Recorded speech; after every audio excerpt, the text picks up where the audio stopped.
জর্জিয়ার president হলেন সাবেক footballer Mikhail. কুয়াশায় সালসুইয়ে পানি আর কত হয়রানি আছে সমাধান। বসত ঘরে লাগাও আনোয়ার শীট, সারা ঘর থাকে শুকনা, সর্দি কাশিও থাকে দূরে। আনোয়ার শীট। জর্জিয়ার প্রেসিডেন্ট হয়েছেন সাবেক ফুটবলার মিখাইল কাভেলাশভিলি।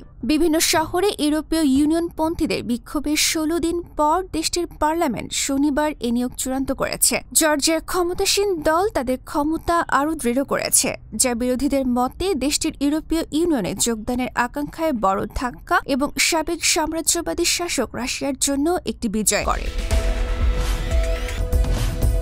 53 বছর বয়সী কাভেলাশভিলি সহজেই বিজয়ী হন, কারণ জর্জিয়ান ড্রিম দল 300 আসনের ইলেকট্রাল কলেজ নিয়ন্ত্রণ করে, যা 2017 সালে সরাসরি প্রেসিডেন্ট নির্বাচনের পরিবর্তে গঠিত হয়। জর্জিয়ান ড্রিম দল দক্ষিণ ককেশাস অঞ্চলের এই দেশটিতে 26 অক্টোবরের নির্বাচনে পার্লামেন্টের নিয়ন্ত্রণ ধরে রাখে, তবে বিরোধীরা অভিযোগ করে নির্বাচনে মস্কোর সহায়তায় কারচুপি করা হয়েছে।